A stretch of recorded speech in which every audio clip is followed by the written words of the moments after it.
Хочу давать совет пока действующему президенту Зеленскому, пока он не стал экс-президентом Украины.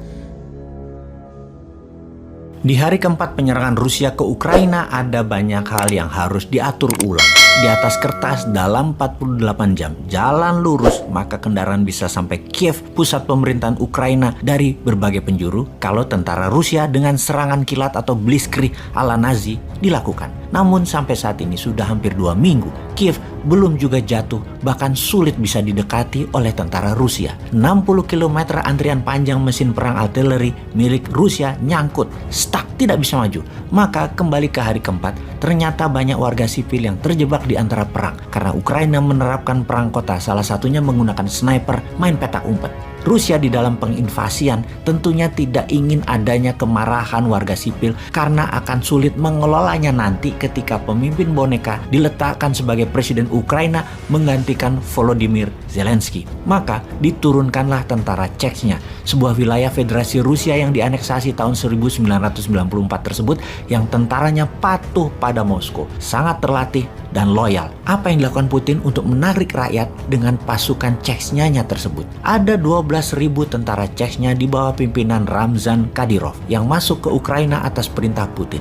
Apa perintahnya? Melindungi warga sipil Ukraina yang terjepit di antara tembak-menembak tentara Ukraina dan tentara Rusia. Tentara Chechnya ini membantu pengungsi dan rakyat pindah ke tempat yang lebih aman. Dan benar, ketika evakuasi dilakukan, kedua belah pihak tidak menembaki tentara Chechnya karena melindungi rakyat Ukraina di pengungsian ke tempat yang aman. Sebuah strategi pintar dari Putin. Masuknya pasukan Muslim Chechnya ini semacam peacekeepingnya Rusia. Tentara ini elit, killing mesin dalam perang seperti tentara Gurkhanya Inggris asal Nepal. Kelebihan pasukan Chechnya, mereka bisa main dua kaki seperti seorang samurai. Seorang samurai bisa menyabet katananya dan membunuh lawannya tanpa belas kasih. Namun, seorang samurai ketika katananya berada di dalam sarung, samurai adalah orang yang santun, diam, penuh rasa seni dengan ritual minum teh misalnya yang sangat penuh tata krama. Itu adalah perbedaannya antara seorang samurai yang pedangnya di dalam dan pedangnya dicabut. Pasukan Chechnya mirip. Ketika senjata tidak di genggaman mereka, hanya nyandar di pundak, maka sebagai pelayan rakyat mereka sangat santun, ramah,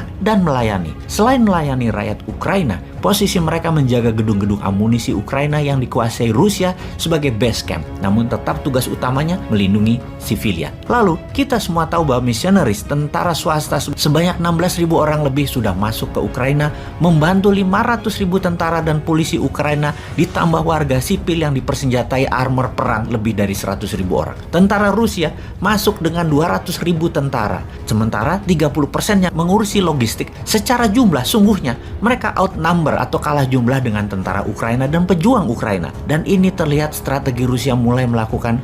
Karena hal ini terlihat strategi Rusia berubah, mulai melakukan strategi bumi hangus. Ukraina semakin lama tidak tunduk dengan Rusia, Ukraina disiriahkan, diratakan. Strategi Ukraina yang melakukan serangan satuan insurgency style of war tidak bisa tidak dilawan insurgency. Sniper dilawan sniper, gerilya dilawan gerilya. Dengan itu, setelah pasukan Chechnya masuk di hari keempat perang, maka di hari ke-10 pasukan gerilya kota, tentara Suriah masuk. Tentara Suriah berhasil meredam tentara ISIS buatan Israel, Amerika, dan Inggris itu dengan strategi perang kota. Maka tentara Suriah tugas utamanya adalah melawan misionaris dan serangan insurgensi pejuang Ukraina tersebut. Menarik memang membahas perang Ukraina ini. Strategi Putin menggunakan pasukan Chechnya terbukti efektif mengambil hati masyarakat Ukraina, dan strategi perang gerilya kota, sniper lawan sniper, disiapkan pasukan Suriah yang juga kategorinya adalah pasukan bayaran misionaris. Siapapun pemenangnya di perang Ukraina ini saat ini